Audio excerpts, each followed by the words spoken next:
Senhor, amados, mais um dia que Deus nos permitiu estar aqui. Espero que estejam todas bem, que a gente está nesse propósito, estamos em luta, batalha, em guerra, mas o Senhor está conosco, né? E eu vou estar trazendo aqui uma meditação, e o versículo que o Senhor me deu está lá no capítulo 5 de 1 Timóteo, versículo 8, tá? Cuidando da família. O Senhor me falou sobre o cuidado da família. E ele diz assim: mas se alguém não tem cuidado dos seus, e principalmente dos da sua família, negou a fé e é pior do que o infiel. Amém? Neste versículo, né, nós vemos Paulo dar uma instrução, orientar Timóteo. Timóteo na época era líder da igreja em Éfeso, e ele começa a dar várias instruções nesse capítulo acerca da família, dos viúvos, dos anciões, né? Dos órfãos.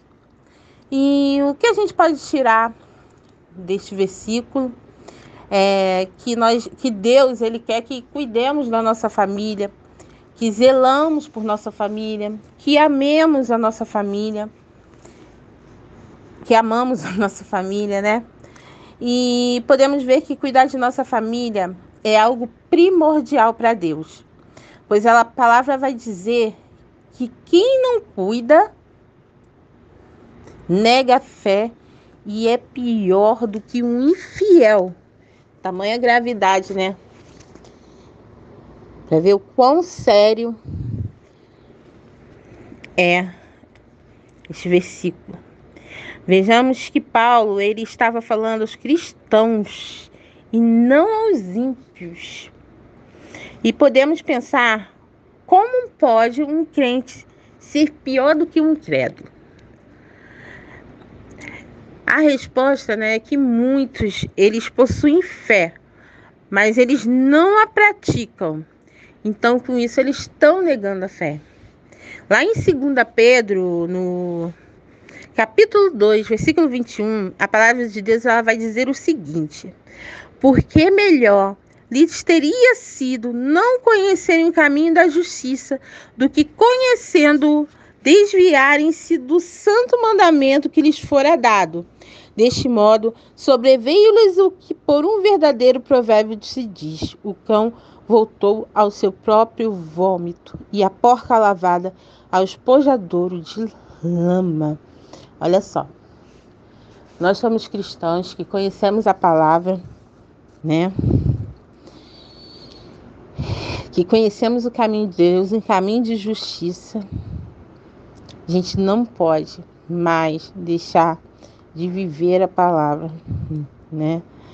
Porque aqui é tão sério que a palavra de Deus diz. A gente tem que viver os mandamentos do Senhor. Olha o quão grave é não cumprirmos a palavra e os mandamentos do Senhor. Vocês pararam para pensar? A Bíblia é cheia de instruções. A Bíblia ela nos dá várias orientações. Nós devemos guardar os mandamentos do Senhor e viver verdadeiramente essa palavra. Eu gosto muito quando vejo falar de fé.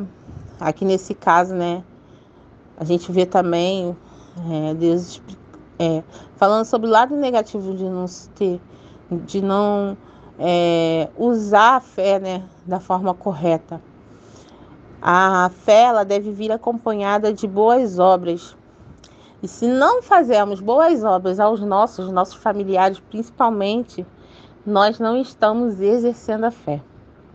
Lá em Tiago 2, do versículo 14 ao 17, a palavra vai dizer assim, ó: meus irmãos, que aproveita se alguém disser que tem fé e não tiver as obras? Porventura a fé pode salvá-lo? E se o irmão ou a irmã estiverem nus e tiverem falta de mantimento cotidiano, e alguns de vós lhes disser, ide em paz, aquentai-vos e fartai-vos, e não derdes as coisas necessárias para o corpo, que proveito virá daí? Assim também a fé, se não tiver as obras, é morta em si mesma. Se quanto mais a gente deve ajudar nossos irmãos em Cristo, ajudar as pessoas, fazer a caridade, né? E demonstrar o amor de Deus, suprir as necessidades dos próximos, quanto mais o das nossos familiares. Como foi dito ali pela irmã Lucy ontem, naquela palavra maravilhosa que ela trouxe, também a gente devemos nos atentar que não devemos irritar os nossos filhos. O Senhor tem falado muito isso comigo. E eu quero que esteja falando bastante aqui também com algumas de vocês, com alguns dos papais aqui no grupo, né? Mais mamães, acho que não sei se tem algum papai. E por quê? Se a gente irrita o nosso filho, também estamos em pior estado que os incrédulos. E os filhos também devemos atentar que os filhos também não devem desrespeitar os pais, né? Assim como não devemos irritar nossos filhos, os filhos também devem respeitar e obedecer aos pais. Pois se também assim não fizerem, né? Eles vão estar negando a fé. E o cônjuge, né? Que deixa a esposa ou o esposo, que não cuida da sua família, que humilha, que abandona, que não cumpre o que foi prometido diante de Deus, também está negando a fé. Porque é instrução do Senhor, né? De cada um cuidar dos seus familiares, é instrução do Senhor, né? Que o esposo, ele deve honrar a esposa, que deve amá-la, respeitá-la, que a mulher deve também se submeter ao marido. E são coisas que devemos nos atentar à palavra do Senhor. Devemos demonstrar e exercer o amor de Deus para com o nosso próximo e principalmente para com a nossa família, que é o nosso primeiro ministério. Em 1 Timóteo 5, né, no capítulo todo, se puderem, se quiserem ler, eu não vou estar lendo aqui não, mas ele dá várias instruções para cuidado, né, com as viúvas e os órfãos, como eu disse, mas o versículo 8 especificamente, que é o ponto-chave aqui, que eu trago aqui para vocês, ele nos remete ao cuidado de todos os nossos familiares, de todos que precisam de cuidado. É certo lá que a Bíblia, em 1 Timóteo, ele está nos falando do cuidado material ali. Se a gente ler, a gente dá mais a entender esse cuidado material, como a manutenção, como sustento das coisas básicas, como vestimentas e alimentos que não devem faltar aos nossos. Mas não podemos pensar, gente, que o cuidado que devemos ter com os nossos resume-se apenas na questão material. Pois precisamos também praticar o cuidado emocional e também o cuidado espiritual. E quando falamos em cuidado emocional, né, nós vamos falar de afeto, de carinho, de amor, de atenção, que precisamos ter para com aqueles, né, que Deus nos deu para amar. Em Salmos 2, versículo 12, vai dizer o seguinte, beijai o filho, para que se não ire, e pereçais no caminho, quando em breve se inflamar a sua ira, né? Então, a gente deve demonstrar o nosso amor aos filhos. Teve uma época que os pais eram muito mais duros, né? Tinham vários filhos, quase não demonstravam o seu amor.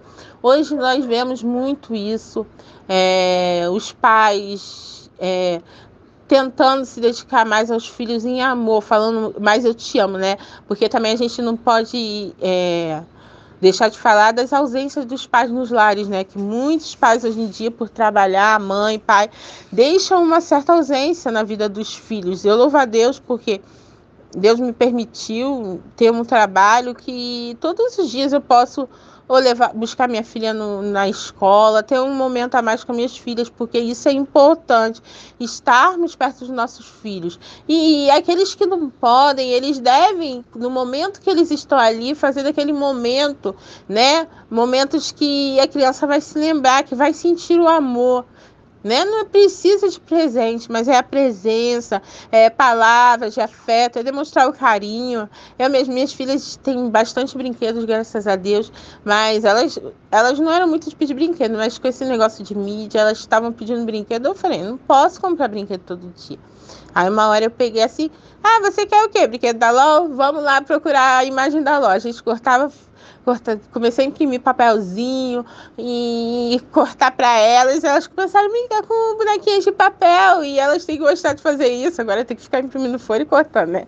Mas é um momento assim que elas veem meu amor por elas, que elas veem o cuidado por elas. Então a gente deve proporcionar isso aos nossos filhos, demonstrando amor, com atitude, com soluções, né? Assim, eu tenho uma certa dificuldade, porque a Sofia, a minha filha mais velha, ela é bem geniosa, ela gosta de liderar, de mandar, e às vezes você acaba, às vezes, sabe, perdendo o controle, muitas vezes, e eu tenho me policiado dia após dia para tentar manter a calma, falar de uma forma mais amável, mais amigável, porque eles acabam repetindo de uma certa forma o nosso comportamento. E são crianças, querem brincar, querem ser amados, querem viver o presente, querem atenção. Até mesmo eu estava aqui lavando roupa, ela, mamãe, eu tô com medo, que fica aqui comigo. Eu falei, mas Deus está com você e tal. Então eu falei, bota a cadeirinha aqui. Fui enrolando um pouquinho, né, até eu lavar o suficiente, aí depois eu parei tudo. Vamos lá, eu vou ficar com você um momento e tal. Porque nossos filhos precisam de atenção, né? E é preciso a gente demonstrar esse carinho com palavra, dizendo que eles são importantes. Eu falo que eles são um presente de Deus, que Deus me emprestou a eles aqui na terra e que eu amo e tudo mais. E é importante para eles, né? E também os cônjuges também precisam demonstrar um amor um para com o outro. Também através de atitudes, palavras, e também proporcionando satisfação sexual. Né? Lá em 1 Coríntios 7, lá do versículo 3 ao 5, a Bíblia vai falar o seguinte, que o marido deve pagar à mulher devida benevolência. E da mesma sorte a mulher ao marido. A mulher não tem poder sobre o seu próprio corpo, mas tem no do marido. E também da mesma maneira o marido não tem poder sobre o seu próprio corpo, mas tem no a mulher. Não vos priveis um ao outro, para que Satanás não vos tente pela vossa incontinência, né? Então a gente tem que tapar as brechas também, né? A gente tem que entender a palavra do Senhor, são instruções que a gente deve estar, nós devemos estar atentos. E muitas vezes, falta até mesmo nas igrejas orientação quanto a isso, se falar dessas palavras, seja no curso para casais, às vezes, sabe, ministrar, porque dificilmente se fala, né, em púlpito essas coisas. Mas é preciso se falar, porque é a palavra do Senhor. E muitas das vezes acabam não entendendo certas situações, acabam não agindo da forma correta, até mesmo por não conhecerem, né, o que Deus ali está instruindo, o que Deus fala na palavra, de forma correta, né? Porque Deus ali deixou várias instruções para várias situações. A Bíblia é poderosa, é uma palavra poderosa, gente. Devemos saber falar com os nossos, né? Com os nossos pais, com nossos filhos, com nossos cônjuges, com os irmãos, com aqueles que estão ao nosso redor, qualquer pessoa, né? Nós devemos saber usar as palavras agradáveis, não ser grosseiro, né? Saber a hora certa de falar. Né? Lá em Colossenses 4,6 vai dizer o seguinte, que a vossa palavra seja sempre agradável, temperada com sal, para que saibais como vos convém responder a cada um. É difícil às vezes, gente. Em algumas situações é difícil a gente usar palavras certas, mas são coisas que a gente faz parte do processo de transformação do Senhor. Tem alguns que já nascem, né? Eu acho que até não chega a ser não sei se não, mas tem uns que já nascem, né, com um jeitinho, que sabe falar sempre, mas muitos não, né? E muitos mudam o seu jeito também diante das situações da vida. Mas a gente tem que sempre parar um pouquinho para pensar, tomar cuidado com as palavras. E como cristão nós devemos verdadeiramente usar as palavras corretas. Devemos usar nossa boca para abençoar, não maldizer. Devemos tomar cuidado, né, com as palavras que saem da nossa boca. E quando falamos, né, do cuidado espiritual, né, nós nos referimos a conduzir, né, nossos filhos no caminho que deve andar, no caminho do Senhor, a orarmos junto com eles, né, a lermos a palavra, cantarmos louvores, ensinarmos as coisas de Deus. E significa também que devemos orar pelos cônjuges, pelos nossos pais, irmãos, pela nossa parentela, né, também, né? Tem uns que às vezes tem pessoas que às vezes não tem filho, que não tem marido, mas tem um pai, tem uma mãe, né? Tem um irmão e é a família ali daquela pessoa, né? E nós devemos ter esse cuidado. Aqueles que não estão no caminho do Senhor, aqueles que aparentemente parecem estar, mas não estão convertidos. E é preciso conversão, né?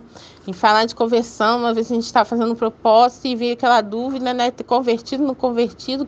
Vamos procurar o que é convertido, porque às vezes a gente tem palavras que acabam usando jargão, a pessoa acha que porque a pessoa está na igreja, aceitou a Jesus Cristo, está lá indo no culto e ela está convertida. Nem sempre está convertida, porque o que acontece? Quando há conversão, há mudança. A mudança, aquilo que você fazia, você não faz mais. Aquilo que você era, você não é mais. Então, muitos estão convencidos, não convertidos. E, então, a gente precisa tentar se realmente... A gente tem vivido a palavra do Senhor, aqueles que estão ao nosso redor estão mesmo convertidos. Senão, a gente tem que levar a palavra, mostrar, faz parte do processo, né? O processo é longo, mas pensa só, aqueles que têm dúvida no que significa conversão, é só a gente pensar na lagarta, né? A lagarta, ela é uma lagarta, mas quando ela vira borboleta, ela não pode mais voltar a ser lagarta. E assim também é. Quando o cristão ele se converte verdadeiramente, ele não vai voltar mais para o seu estado original. Não tem como voltar mais. Entendeu? Então, são coisas que a gente tem que começar a meditar, perguntar na palavra mesmo, para a gente entender a palavra e vivenciar de forma correta, vivendo, ensinando também os nossos filhos de forma correta, porque há muitos ensinamentos errados, como a palavra diz mesmo, vão ter aí vários falsos mestres. Por isso a gente tem que sempre meditar na palavra, perguntar mesmo, e vendo o que está escrito no Senhor, até mesmo quantas dúvidas surgiram, né? Acerca da palavra ali em Mateus 19, quando fala acerca do divórcio. E só você lendo a palavra, você entendendo os contextos, entendendo ali o contexto, entendendo o significado das palavras, desde o original, é que você consegue obter, né, às vezes, algumas respostas. E é aquilo, a gente precisa, né? Lá em Salmos 119, 16, esqueci agora o número, mas diz, né? Desvenda, Senhor, os meus olhos para que eu veja a maravilha da tua lei.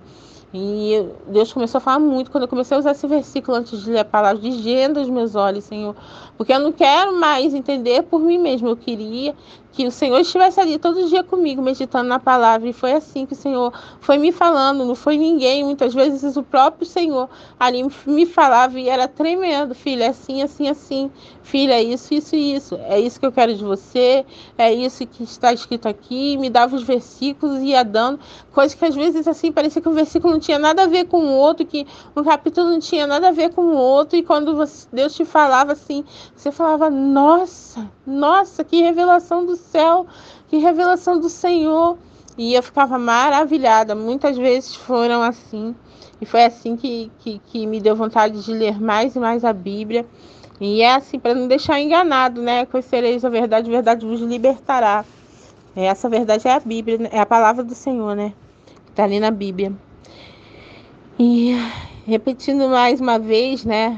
A gente lá, ali em Provérbios, né? 22:6, vai falar o seguinte: educa a criança no caminho que deve andar, e até quando envelhecer, não se desviará dele, né? Vamos tomar posse dessas palavras para os nossos filhos, que a gente está ensinando, que eles não vão se desviar, né? A gente tem que tomar posse das bênçãos do Senhor e declarar na vida dos nossos filhos, declarar para nossa família a vontade do Senhor, que é esta: E lá também em 1 Coríntios 7:14 vai falar: pois o marido descrente é santificado por meio da mulher, e a mulher descrente é santificada por meio do marido. Se assim não fosse, seus filhos seriam impuros, mas agora são santos. Olha só, né? Eu trouxe esse versículo aqui porque não é aquele que crê, né? Aquele que nem é crente, que nem crê no Senhor, né? Que é descrente, nem crê.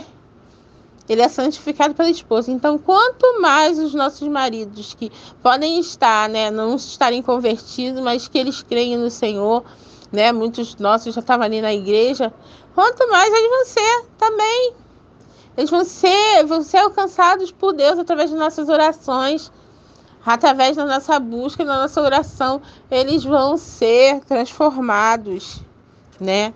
Então, é importante que a gente se posicione, né, em Deus, que a gente busque o Senhor.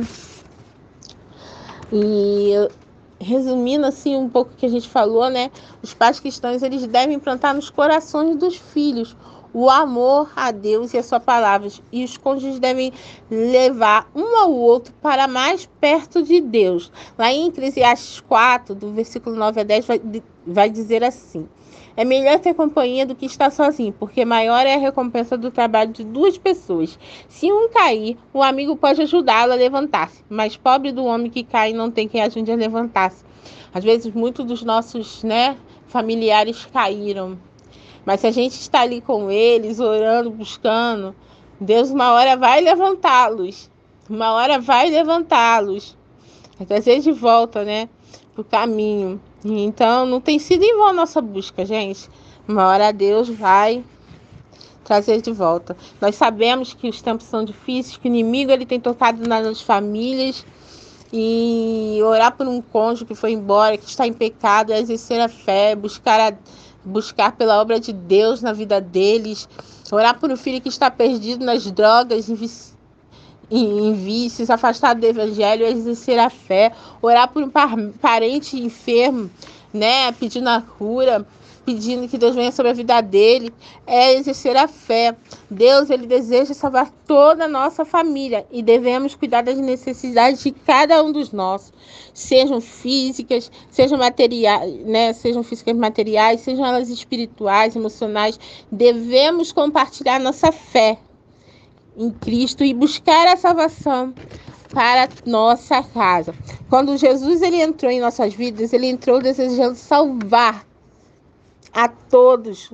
Lá, como já vimos em Atos, que eu trouxe na semana passada, né? Lá em 16:31, diz: creia no Senhor Jesus e serás salvo tu e a tua casa. Muitos já não buscam mais por suas famílias, muitos já, sabe, estão cansados, fatigados, acham que não tem valido a pena lutar. Mas saiba que cada oração está como memorial diante de Deus. Saiba que Deus, ele não dorme, que ele está trabalhando. E que a gente deve continuar lutando pelas nossas famílias até que, né, todos estejam aos pés de Cristo. José também viveu, né, conviveu com pessoas assim, que já não queriam mais buscar pelas suas famílias, não queriam mais buscar a Deus. E ele disse, né, escolhei hoje a quem sirvais, porém eu e minha casa serviremos ao Senhor. Lá em Josué 24:15. Então, amados irmãos, Deus nos levantou para lutarmos por nossa família, né? E para ajudarmos cada um dos nossos, para guardarmos e exercermos nossa fé.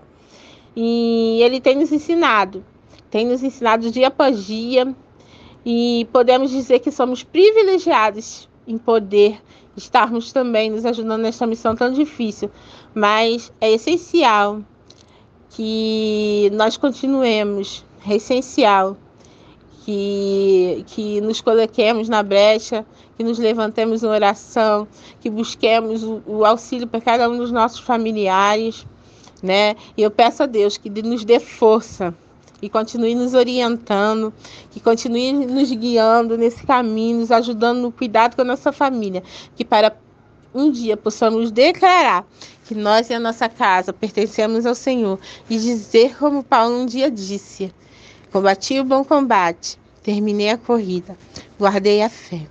Agora me está reservada a coroa da justiça, que o Senhor, justo juiz, me dará naquele dia, e não somente a mim, mas também a todos os que amam a sua vinda. Amém? Fiquem na paz, continuem lutando. Deus é conosco.